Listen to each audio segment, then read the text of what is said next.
All right, Raf Diallo here for Team 33, and I'm delighted to be joined by Ciaran from classicfootballshirts.co.uk. They've got a pop-up store in Dublin from the 5th of November to the 10th.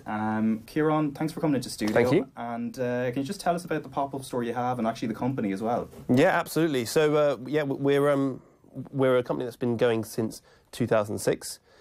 We started off with 2 students in Manchester who were looking for some fancy dress shirts. That's now grown to, I think, 600,000 shirts when we last did our count, really. We have lots of old shirts going back to 1970s, some of them, and a lot of stuff coming up right to the present day. We get our shirts from all over the world, so we have a huge, huge selection. In fact, the biggest in the world. Do people send them in, or how do you gather that? So we do a bit of everything, really. So we get shirts from clubs, we get shirts from manufacturers, we have people sending them in as well, and then we have big kind of buyers. So we get all the old kind of shirts which people think, oh, I don't want this season anymore. We keep them, and then lo and behold, a few years later they become a classic. Like all kind of classic things, I suppose they gain value in terms of time. So one mightn't seem like a major thing, but 20 years on, it's obviously going to be something that's going to be worth a lot more. Absolutely. The amount of people who have come in and said, I wish my mum hadn't thrown away all my old shirts. You know, they come into the shops and go, look how much they're worth. It's a relatively new thing. In the last few years, it's really kind of kicked off, and people have seen the value of these shirts, which at the time probably weren't worth a huge amount. But these shirts are not made anymore, so they're going to go up in value because there's only so many of them about. The pop-up store, so it's South Anne Street? That's right, yep. So anybody in Dublin, that's just pop in there. What times are you open? So we're open from 10 till 6. Okay. So that'll be from tomorrow, so Tuesday, until Sunday. We've about 3,000 shirts we've brought over. Okay. So we've really gone for it. So we've gone for the big ones in terms of the big teams, which we think people are going to like, but we've got a huge selection, so there's something there for everybody. And you've brought us in a collection, so they're all behind us here, and there's most of them seem to be 80s and into the 90s as well. So let's start maybe chronologically. Which one are you going to pick out first? We're going to go for this one here. So this is the 1988 Holland Shirt. 1988, obviously well known to Ireland. First major tournament, yeah. Absolutely. And also, in fact, Ireland were in this group. This shirt is probably the most iconic shirt there is in the whole of football today. It's something which is sought after by collectors. There is actually a few versions of this template as well. So you've got a Germany away, and in fact, the first game in Holland's group, they played Soviet Union. Yeah. They had a red version of this. It's just something which, you know, collectors just really love. It's kind of like the pinnacle of design. It's seen Ruud Gullit kind of, you know, with those shorts on and the socks, and really it kind of just brings home like a classic, elegant design to the fore, really. What can you tell us about the pattern as well here that we're looking at? Because obviously you have the 1990, another Adidas one of Ireland just sitting next to it, but the one thing about jerseys from that era, they often had patterns that maybe once you look back in time, they kind of catch the eye a bit. Yeah, so this one in particular was described by Ruud Gullit as a fish scale kind of pattern. It is a bit like that, or like an armour, kind of like a Roman chest armour or something like that. It's a very strange kind of pattern which you wouldn't really see. You know, you can see the orange goes gradually from orange to white, and it's replicated throughout the shirt constantly. It kind of set the scene for the early 90s in terms of you saw a lot of ice-all kind of shirts, where there's a lot of colours going on. But here it seems to work. Yeah. Because I think one of the other iconic ones the Dutch have, the 70s versions, obviously because everyone thinks of Cruyff, players with sideburns, like we've had Johan Neeskens on this show before, and it just evokes that kind of wild 70s style. But obviously they went for more kind of the black stripes down the side instead of the white ones that they have here. Obviously Adidas, their calling card, as we can see on a few of these here, it's the stripes, the 3 stripes, but there can be variations which we'll check out later when it comes to some of Ireland's other ones. So which one are you going to take us to next? Well, I'll take you to, if I can get it here, we're going to go to the Liverpool 88 here, 89, sorry. Quite similar again, you were just talking about the Adidas stripes. Very similar again in terms of the style of it, but this has got the iconic one. This is the last time Liverpool won the league. Yeah. So we might see history repeat itself this year. Who knows? It's got the iconic flecked kind of. It looks like someone's been painting in it if you're going to be rather rude about it. But it's got that kind of look about it. You know, they won the league. They smashed Crystal Palace 9-0. John Aldridge scored his last Liverpool goal in this shirt. So it's got something which it holds, you know, it's like folklore for Liverpool fans, this does. Yeah, the design, again, as you mentioned, the little flecks of white that you can kind of see there, that seems to have gone out of fashion a bit in football, I kind of find. It hasn't. If you look at that now, and then you look at the Adidas Arsenal away this year, it's the yellow kit, which was obviously is based on the Bruised banana. It's got this kind of almost random shapes on it, which is very similar. You can see that kind of design is coming back. You're right, it went out of fashion, but now it's starting to come back a little bit. You're seeing kind of these the unorthodox kind of look of kits coming back a lot more. Yeah. Where are you going to take us next? Right, so if we're going chronologically, it's going to have to be the 1990 World Cup. So now this obviously is a tournament that evokes a lot of memories for Irish people, so this jersey is particularly, I know we mentioned Euro 88, but the fact that we got to the quarterfinals in 1990 means this shirt, it comes back into our memory every time major tournaments are talked about. Absolutely. I think there's probably 3 or 4 major tournaments that Ireland supporters talk about. This is obviously the first World Cup, and am I right in saying the furthest you've got? The furthest we've got, we actually didn't win a game in normal time as well and got to the quarterfinals, so that's quite some achievement, and it was all done in this jersey. The interesting thing as well, and we did a piece on it a few months ago, but the badges obviously have changed for clubs and national teams, so we have a completely different crest now. So it's I think it adds, like, a lot of people seem to like this badge, right, which adds something to the jersey as well. For me, I quite like the 94-96 badge. That's more kind of me, but it might be my age. What I really like about this one as well is actually it's the sponsor. Ireland famously being, I think, the first national team to have a national sponsor on their kit. Obviously, only in replica kits, you couldn't have it during the games. But Opal and Ireland are, you know, synonymous with each other, really. I mean, Packy Bonner, you know, heroics in goal. Yeah. Paul McGrath. It's something which is, I'm not sure it's been beaten by an Ireland team yet. No, and we're going to show you we're going to put a few up on screen, but we're going to show you the new Ireland jersey, which I think not everyone is gone on. My issue is not with the jersey, it's more with the monochrome design. 4 years later, though, there's this Italy one, which is beautiful. Now, Italy always, I guess maybe the colour also helps, but they always have beautiful jerseys. Absolutely, yeah, and obviously Italy had a big part in Ireland's demise, but it's a beautiful jersey. The reason why I wanted to bring this one in, it's incredible detail. If you look, it's a subtle kind of Italian federation within the shirt. It's the fonts, which is so 90s with this offset kind of stencil, which reminds you of your pencil case at home when you're kind of doing all kinds of crazy stuff when you were younger. It's the collar details and the cuffs as well, showing the 3 colours. And it's also Baggio, the flawed genius, you know, probably the height of a heroic failure, or glorious failure, really. It kind of sums up the whole of 94. And obviously, Ireland did pretty well against these guys. We did, but that was pretty much the high point of our tournament, and then everything went downhill. In a very tough group. Yeah. But, obviously, Italy, unlike their flag, which is another thing, it's like the Dutch, obviously their, you know, blue is kind of like their traditional sporting colour, but they did leave room for the flag design as well, which is obviously nice as well, because you can obviously see the green, white, red, and actually I do love the Italy kind of badge. Their federation badge is actually quite nice as well, which is another great thing. Yeah, it's just a little bit different, isn't it? And it just feels like it's not just a template just stuck on. It kind of gives a real kind of feel for the shirt. So yeah, it's one of our most sought after shirts from that year. Who were the kit manufacturers, interestingly? Because it's not on this one. It's Diadora. Oh yeah, which Roy Keane, actually, I think his boots were Diadora as well during his career, which is an interesting. Yeah, bit of an odd one in that respect. But yeah, It's a fantastic kit. I don't think there's anything like it, and that's what I like about it so much. It's so different, and we're well away from the templates. But templates do have their place. And there's one more that's lurking behind, and I can tell it's Manchester United. It's an Umbro kit. If you want to bring that forward, yeah, I will bring it forward. So yeah, this is the famous shirt as worn during United's treble season. It was the first English treble ever won, FA Cup, Premier League, and famously the Champions League, with all shenanigans going on right at the death.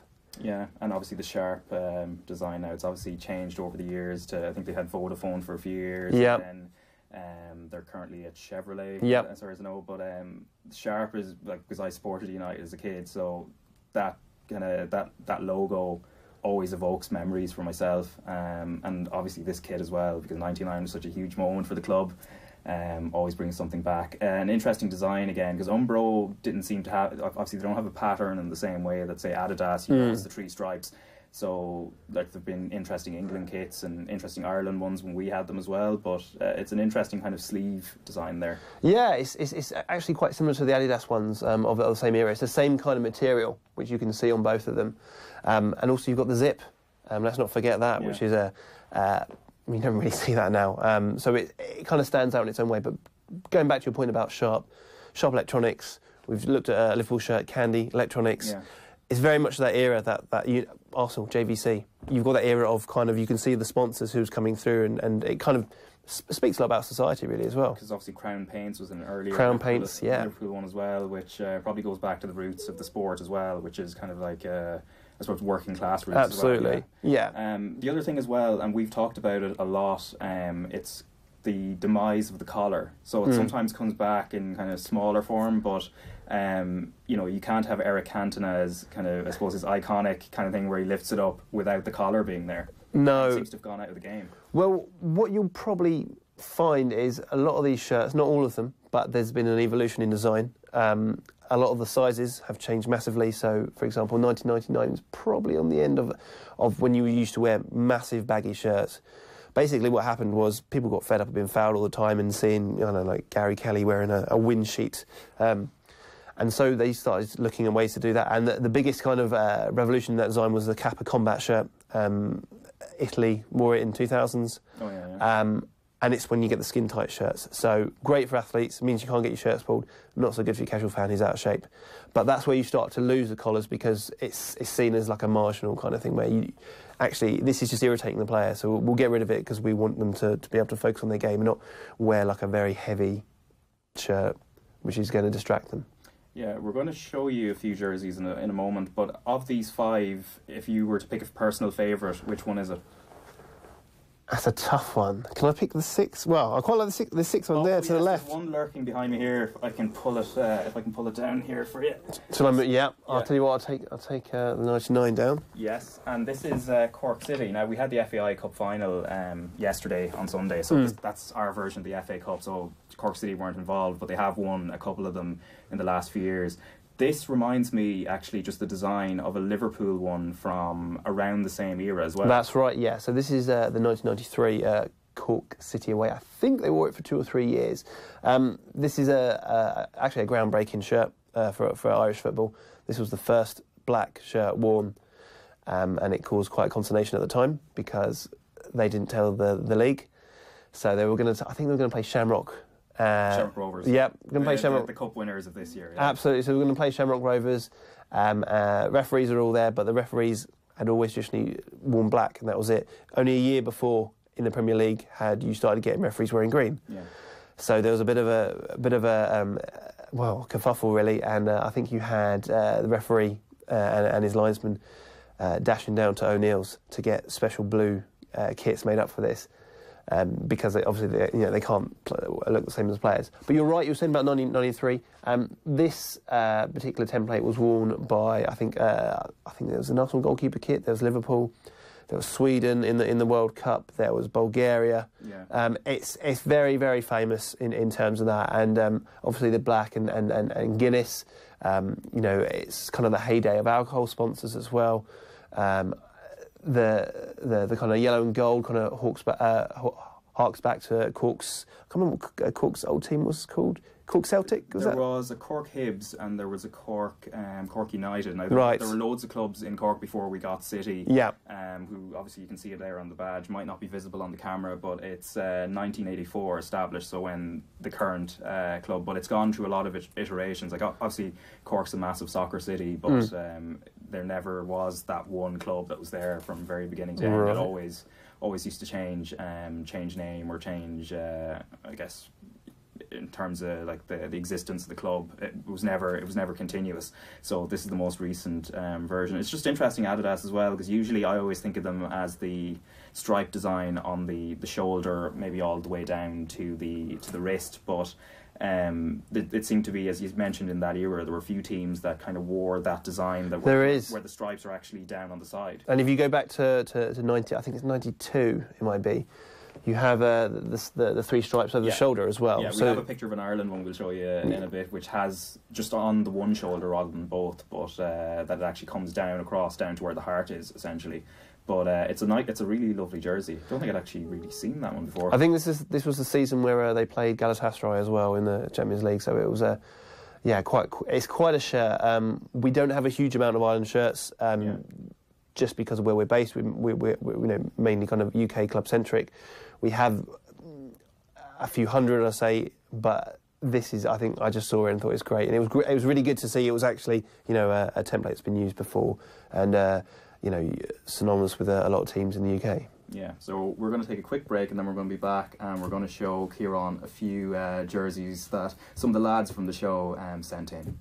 Alright, so welcome back to Team 33. Ciaran Gold's still here, so he's shown us a few of the jerseys which are still on the shelf behind us, but we were going to show him a few jerseys that Stephen Bradley, particularly a regular on the show, had sent in, just so we can kind of go back through them. But as we mentioned, there's this Ireland 1990 Adidas one. There's a few interesting ones that we'll have on screen up here to our left. So the Euro 88 one, the design is slightly different, and Enda's just thrown it up on screen there. So the stripes, they still have the stripe sign down the shoulder, but it's an interesting change in terms of the bottom half of the sleeve.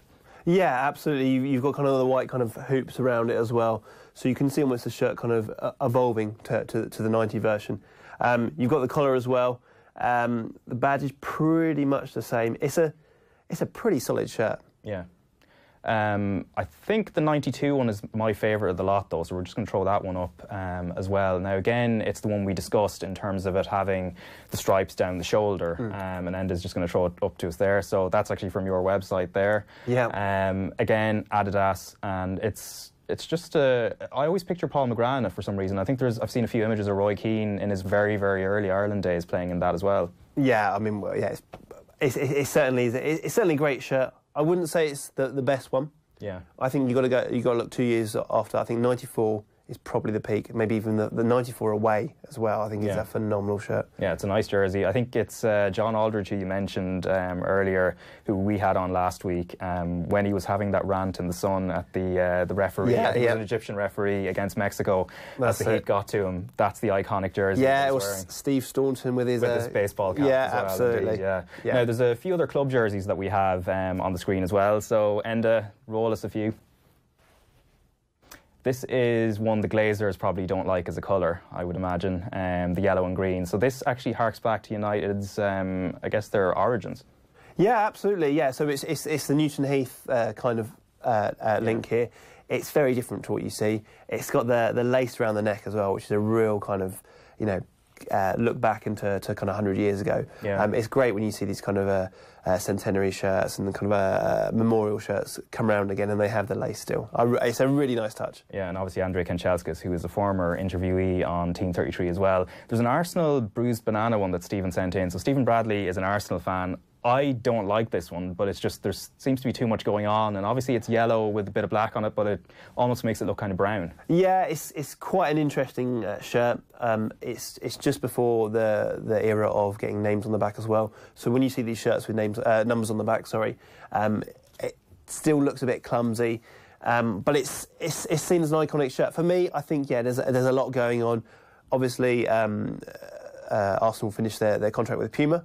This year was the first with Adidas, so it was so much buzz and excitement about the new away shirt, which does hark to that one a little bit. For me, it's all right. I'm not an Arsenal fan. Good for you. So we have a couple of Ireland ones that I don't think are hugely popular. First one we'll go back to is the orange jersey. Now, some people love this, and that's Jason McAteer, another past interviewee on this show. Orange is obviously part of our flag, but this particular jersey is kind of Marmite for a lot of people. I don't know what you think of it now. I think it's horrendous. I just don't like that at all. I don't know what's going on. I don't know where the focus is. It's kind of a weird kind of... There's more going on under the arms than anywhere else. Stick to what you're good at, making great green shirts. Yeah. Now, I don't know what you think about this New Balance one. So there are current kit manufacturers. This is the new Ireland jersey that was launched last week. My main issue isn't so much with the jersey, but the monochrome. I'm not a big fan of monochrome. Unless that's what you naturally play as, like say Liverpool, obviously Chelsea would wear monochrome kits. But this one, for me, I always just prefer white shorts on them. Absolutely, yeah. It feels very understated, but too much. I can't get excited about that kit as well. I think, as much as we talk about shirts, shorts and the socks are such an integral part of the kit, and if you're just having all one colour and there's not much going on, there's a little bit on the sleeves, yeah, and then you've got New Balance and you've got the Ireland logo. That's it really, and I feel you need to give a bit more personality in a shirt really. I imagine in 20, 30 years that won't be much of a collector's item for yourself, assuming you're still going to be... it depends what happens in that shirt. Yeah. If Ireland go and do amazing things in that shirt, then... We won't. We certainly won't. Not the way we play football at the moment. But maybe, look, if we get to a major tournament, just getting there sometimes is enough. But anyway, Ciaran, thanks a million for coming in. At South Anne Street again for people who are looking for you.